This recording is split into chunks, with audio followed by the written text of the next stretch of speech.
Hello കൂട്ടുകാരെ, ചക്കക്കുരുവും മുരിങ്ങയിലയും കൂടി ഇട്ട ഒരു തോരനാണ്. ഒരു മുരിങ്ങക്കായ ഇട്ടാൽ നല്ല ടേസ്റ്റ് ആയിരിക്കും. ഞാൻ മുരിങ്ങക്കായ ഇടുന്നില്ല, ചക്കക്കുരു മുരിങ്ങയിലയും കൂടി മാത്രമാണ് ഇടുന്നത്. തേങ്ങ, ജീരകം, വെളുത്തുള്ളി എല്ലാം കൂടെ തോരൻ ചതയ്ക്കുന്നത് പോലെ ചതച്ചിട്ടാൽ മതി. മഞ്ഞളും ചേർത്താണ് ഞാൻ വേവിച്ചത്.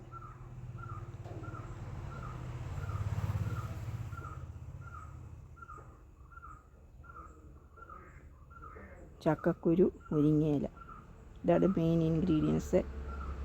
ഒരു പച്ചമുളക് കീറിയിട്ടിട്ടുണ്ട്. അല്പം വെള്ളമൊഴിച്ച് ചക്കക്കുരു നന്നായിട്ട് വേവിക്കാൻ അടുപ്പേ വെച്ചു.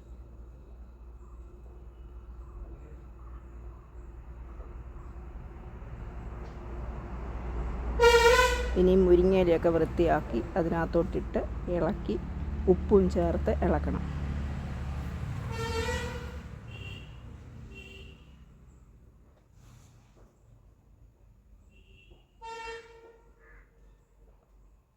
മുരിങ്ങയില, ചക്കക്കുരു മാത്രമാണ് വേകാൻ പ്രയാസമുള്ള സാധനം. മുരിങ്ങയില പെട്ടെന്ന് തന്നെ വഴന്ന് കിട്ടും.